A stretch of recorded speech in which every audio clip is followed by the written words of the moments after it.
sebenarnya mudik ini kita sudah berencana ya. Berencana mungkin 1 tahun sebelumnya kita sudah rencana. Nanti tahun depan Lebaran mau mudik kemana gitu ya. Jadi kita sudah punya rencana. Salah satu yang paling kita harus jaga itu kesehatan kita, yaitu kalau mudik itu perjalanannya panjang. Tip sehat mudik yang baik itu seperti apa sih Kak? Kalau mau mudik tolong dijaga, salah satunya adalah istirahat yang cukup dulu. Ya, istirahat yang cukup. Kemudian makan makanan yang sehat. Apalagi kan posisinya baru selesai puasa nih ya. Tidur kita tidak cukup ya, pola hidup kita berubah ya. Rasanan tuh tolong istirahat gitu ya. Tapi tadi ada yang bilang minum air putih yang cukup. Sementara kan rata-rata nih kalau orang mudik kan berpuasa nih Kak, gitu Kak. Gimana sih caranya kecukupan air putih yang baik ini menurut Kakak?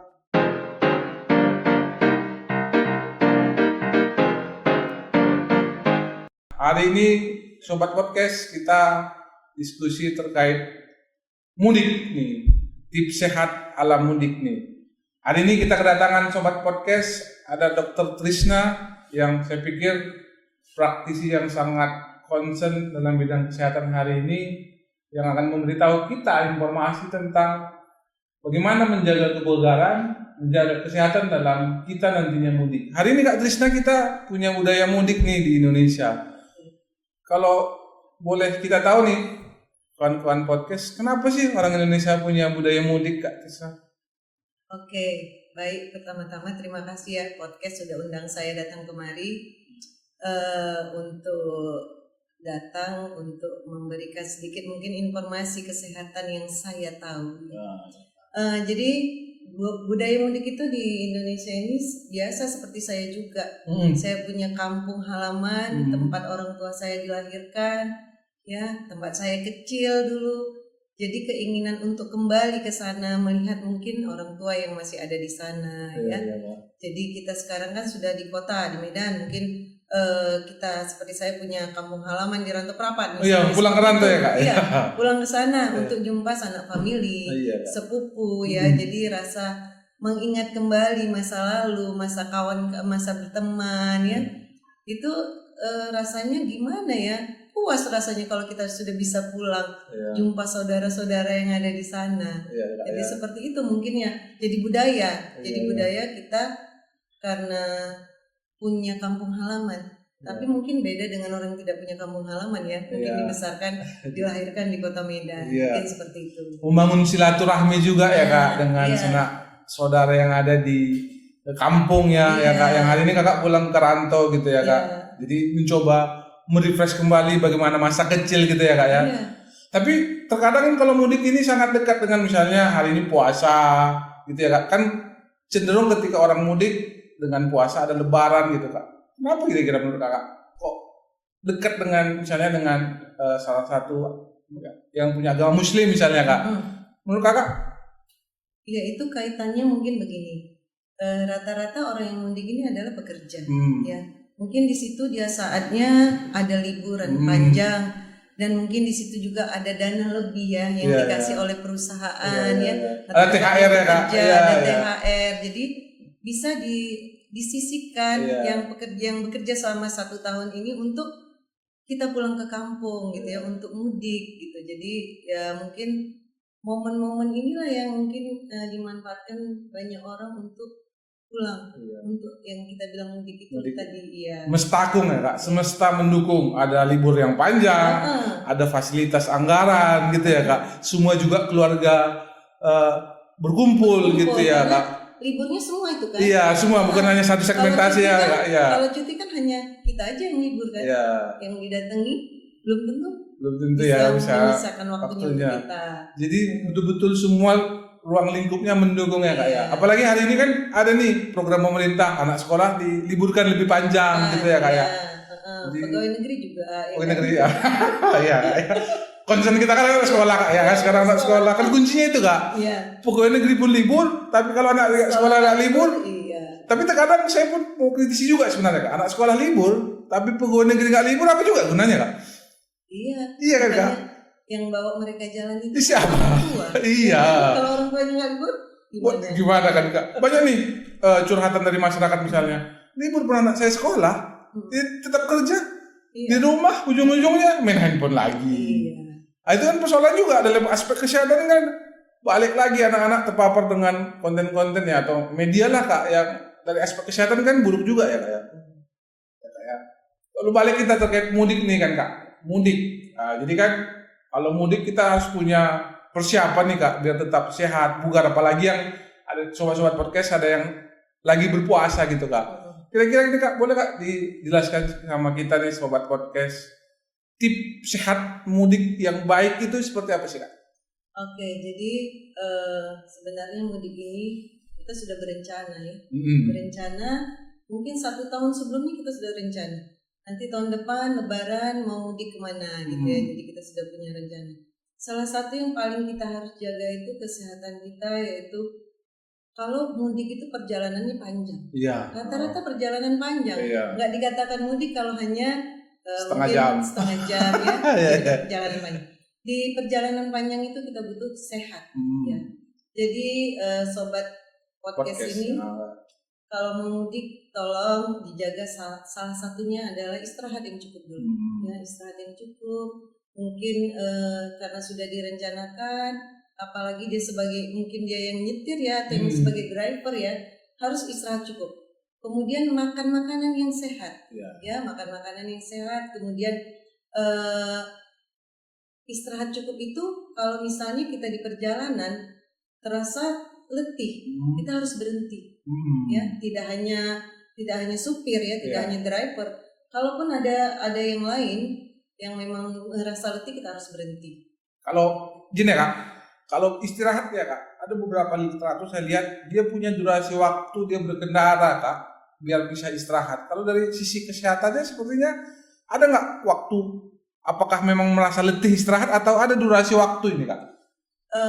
Kalau dibilang durasi waktu tidak, karena masing-masing orang itu punya kekuatan dia untuk bisa misalnya bisa terbangun ya, bisa dia menyetir atau bisa sehat, itu berbeda-beda ya, setiap orang beda, tergantung dengan usia ya, tergantung usia, tergantung gaya hidup dia, tergantung makanan dia, istirahat dia cukup tadi gitu. Jadi nggak bisa kita bilang.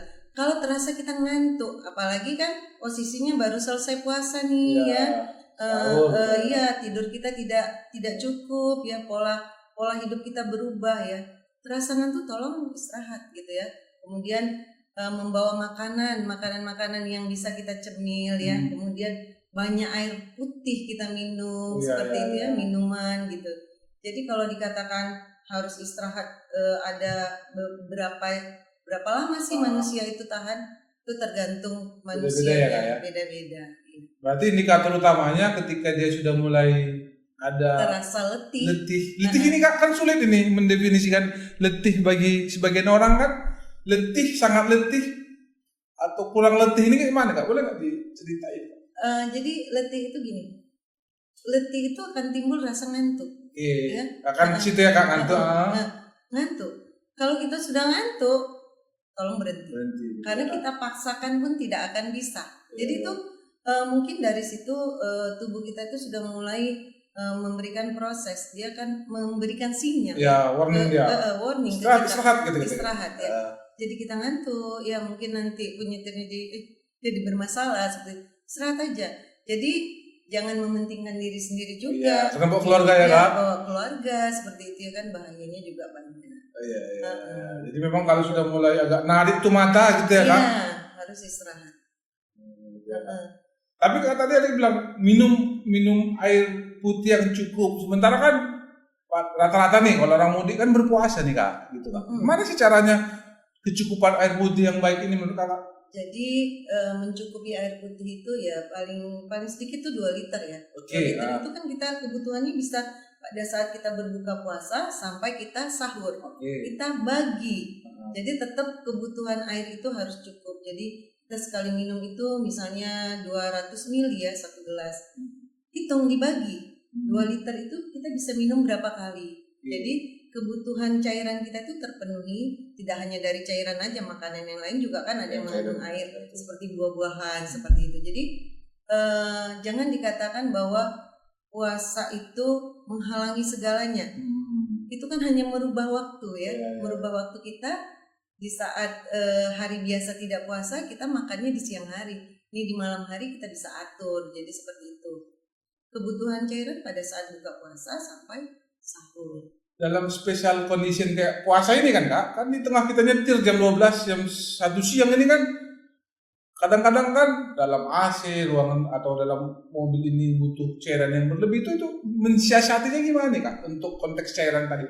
Oh butuh cairan. Oke, jadi gini, tidak ada juga kewajiban orang yang berpuasa pada saat perjalanan Kak ya. Tidak ada kewajiban ya, boleh. Jadi kalau memang merasa itu menjadi penghalang, kehausan itu sangat tidak bisa ditahan kan, nggak puasa ya kan, minum. Tapi kalau untuk mengantisipasi lah, masih bisa diantisipasi, mungkin kita hidup AC ya, sejuk ya, tidak terlalu stres di perjalanan ya, mungkin itu bisa ya. Tapi itu tergantung orangnya juga sih ya, seperti itu. Jadi mengatasi haus itu minum sebenarnya. Iya kan Kak. Mengatasi haus harus minum seperti itu. Yang mudik ini kan banyak yang puasa gitu kan. Kalau yang nggak puasa ya bisa mengatasinya dengan minum. Kalau yang puasa ini itu tadi Kak, nggak diwajibkan ya musafir untuk berpuasa gitu ya Kak. Tapi kan semuanya itu karena niat. Iya betul. Ya karena niat. Kalau yang itu kita nggak bisa bilang ya udah minum, nggak bisa seperti itu karena haus harus minum kan. Tapi tergantungnya niat. Kalau memang dia sudah niat, saya rasa itu semuanya bisa teratasi. Dan pasti makanya tadi dari awal jaga kesehatan, istirahat cukup. Jadi dia harus prepare sebelum dia mau berangkat tuh, dia harus sehat beberapa harinya, ya. Cukup istirahat, jangan begadang. Konsumsi makanan yang memang cukup untuk kesehatan di perjalanan seperti itu. Gitu. Apalagi dia bawa keluarga ya Kak ya. Iya. Walaupun misalnya bisa dimaafkan lah dia nggak usah berpuasa ketika memang nyawa satu keluarga itu di tangan si driver atau supir itu ya Kak ya. Terus tadi Kak cerita terkait makanan bergizi nih Kak, dalam konteks sehat bugar dalam mudik nih Kak. Makanan bergizi yang seperti apa yang harus kita penuhi nih untuk bisa tetap bugar nih Kak? Jadi kalau seperti itu makanan bergizi seperti apa? Tidak hanya di puasa. Makanan bergizi itu kita tidak puasa pun kita butuh makan bergizi ya. Ya vitamin yang cukup, misalnya sayur, buah ya, air putih banyak seperti itu. Mengurangi konsumsi makanan-makanan yang berlemak. Kadang-kadang makanan yang berlemak ini kan bisa membuat kita jadi mudah letih, mudah ngantuk seperti itu. Apalagi aktivitas pada saat kita bulan puasa kan berkurang. Ya, jadi lemak yang ada di tubuh kita ini tidak dirubah menjadi energi ya. Jadi kita rasa ngantuk itu akan lebih tinggi, jadi seperti itu. Jadi perbanyaklah makan buah, sayur, air putih, kurangi yang manis dan garam-garam. Iya, itu ya Kak ya. Iya, seperti itu. Bugar tadi Kak konteksnya ya Kak. Iya. Seperti itu. Jadi ya makanya dianjurkan makan kurma ya, mengganti gula-gula kita. Makan kurma, minum air putih. Makanlah dengan yang manis-manis, bukan berarti kita harus banyak makan gula, seperti itu ya. Jadi hanya untuk mengganti energi kita yang satu hari kita puasa sudah dipakai. Jadi gula itu akan dirubah menjadi energi di tubuh kita. Ya, tapi jangan terlalu banyak juga. Jadi kalau mau kita lihat tadi ada 3 yang krusial ya Kak. Cukup istirahat, cukupi cairan, satu lagi makan makanan bergizi gitu ya Kak. Itu yang harus kita siapkan dari awal itu ya Kak ya. Harus kita siapkan. Tapi di awal saya tadi menarik nih, dalam konteks mudik kita butuh perencanaan, kan harus direncanakan gitu ya Kak. Harus direncanakan. Jadi perencanaan tubuh, fasilitas semuanya harus baik memang sih Kak. Ya akhirnya mudik sehat pun itu bisa terwujud gitu ya Kak. Terus terkait mudik ini kan pasti akan didukung dengan layanan ya Kak, layanan kesehatan gitu. Layanan kesehatan yang bisa diakses oleh pemudik hari ini, boleh nggak kita diceritakan di sini Kak? Mungkin sedikit ya. Saya kan bekerja di salah satu fasilitas kesehatan di Kota Medan. Jadi Kota Medan ini walaupun itu hari libur tetap membuka posko ya, posko-posko baik di Pospam ya, bekerja sama dengan kepolisian seperti itu ya. Dan fasilitas kesehatan seperti puskesmas juga buka. Ya, jadi pemudik ini bisa mengakses misalnya biasanya itu di setiap kota, pertemuan antar kota di pinggir kota tetap ada pos kesehatan yang bekerja sama dengan polisi. seandainya ada rasa tidak enak atau mungkin keletihan, boleh berhenti di situ, boleh istirahat di situ sambil mendapatkan pelayanan kesehatan 24 jam. 24 jam ya Kak ya? 24 jam. Jadi Vaskes atau layanan kesehatan seperti Puskesmas menyiapkan itu harusnya ya Kak? Iya. Harusnya posko ya, tetap buka walaupun libur kita tetap buka. Jadi seperti itu. Tapi ini kan sedikit mengkritisi ya Kak, misalnya layanan kesehatan yang saya lihat di dekat saya atau kita lihat di media misalnya televisi Jawa dan di luar Jawa misalnya Kak. Kalau di Jawa saya lihat misalnya ketika layanan kesehatan di posko-posko itu menyiapkan pijat gitu ya Kak, ada taman bermain anak gitu. Tapi kalau di luar Jawa saya nampak itu tidak terjadi Kak. Kenapa sih Kak itu bisa ada perbedaan yang sangat signifikan saya lihat? Ya itu kembali lagi ke pemerintah ya, ke pemerintah daerahnya masing-masing itu kebutuhan untuk fasilitas itu memenuhinya mereka. Jadi seperti itu. Jadi kalau kita pelayan kesehatan fasilitas mereka yang menyiapkan. Seperti itu. Jadi mungkin itu adalah daya tarik salah satunya ya untuk kota-kota yang mungkin banyak pemudiknya banyak pemudiknya yang mungkin pada saat dia nanti berhenti untuk istirahat dia merasa nyaman seperti itu, merasa nyaman, mungkin ada bawa anak-anak bisa main-main seperti itu. Jadi kalau di kita mungkin ya ini jadi masukan lah ya, mungkin nanti akan disampaikan, bisa jadi masukan juga kita buat seperti itu ya kan. Supaya menarik nih kan, menarik bagi pemudik supaya istirahatnya dia mau beristirahat gitu Kak, nggak dipaksainya kan seperti yang kita dibahas tadi, cukup istirahat gitu. Sementara kita mau berhenti di layanan pun ya sudahlah, karena kurang menarik. Kalau di luar Jawa saya lihat seperti itu Kak pada umumnya gitu.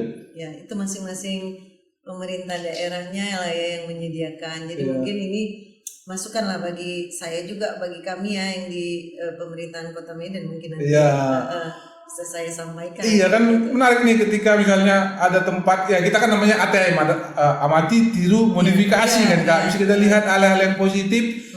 Walaupun memang salah satu penting dukungan pemerintah, kalau di Jawa saya lihat banyak CSR dari perusahaan-perusahaan yang mendukung kerjasama. Gitu ya Kak. Yang akhirnya kan kenyamanan pemudik tadi dengan konteks awal bisa terpenuhi ya Kak.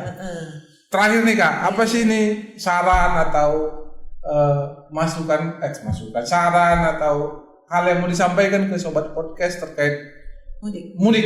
Kira-kira Kak. Oke, baik. Jadi untuk semua sobat podcast ini, untuk mudik itu pertama perencanaannya, jaga kesehatan. Kemudian bagi kita yang memang punya penyakit bawaan, jangan lupa obat dibawa. Obat-obatan, karena belum tentu di satu daerah yang kita nanti akan singgahi ya, atau kita mudik di tempat itu kita mudah menemukan obat itu. Jadi harus persediaan itu cukup untuk diri kita sendiri ya. Kemudian prepare lah tempat yang kita tinggalkan supaya aman seperti itu ya. Membawa bekal ya di perjalanan, bekalan makanan yang sehat. Karena biasanya kalau lebaran, apalagi di penghujung lebaran itu untuk mencari makanan tidak mudah kan, seperti itu. Jadi mungkin hal-hal kecil yang seperti itu harus dijaga dan tetap menjaga kesehatan itu dengan berolahraga. Harus tetap ada olahraga ya. Nanti apalagi udah sampai di tempat mudik di kampung ya, makan di sana sini makan ya harus kita perhatikan juga ya. Jadi istilahnya kalau orang Medan jangan dibanting. Jadi seperti itu ya. Harus ada jedanya gitu ya Kak. Jangan dipaksa dalam satu momen gitu ya Kak. Jadi harus mengingat kembali ke diri kita, apa sih yang boleh, apa yang tidak boleh, dan apa yang harus kita kerjakan. Seperti itu. Jadi poinnya adalah dalam mudik mau sehat harus kita tekankan adalah perencanaan yang baik gitu ya Kak. Dalam semua aspek, sebelum berangkat, pada saat berangkat, dan pasca sampai ke tempat mudik. Baik kendaraannya juga ya kan. Semuanya Kak ya, komprehensif ya Kak. Dan bahkan harus direncanakan ketika balik lagi ke posisi awal. Jangan nanti pulang-pulang sampai mudik sakit kan banyak ya Kak. Banyak lemas, naik tensi, asam urat, makan daging gitu ya Kak, makan lomak gitu ya Kak. Makanya obat tadi, kalau memang kita sudah konsumsi obat itu harus tetap kita bawa. Ya, jangan kita sampai nanti mencari sehingga mungkin nanti penyakit itu kambuh, kita harus obat, tidak ada obat ya. Apotek tutup ya Kak, pasar raya. Jadi asik sakit ya asam urat itu tahankan lah ya Kak kalau apotek tutup. Ya Kak, makasih banyak informasinya Kak. Hari ini sangat berharga. Mudah-mudahan bisa menjadi penambah pemahaman di Sobat Podcast dan kawan-kawan yang nonton podcast Tropico Podcast Kak. Terima kasih Kak atas waktunya. Selamat siang, salam sejahtera untuk kita semua Kak. Dadah.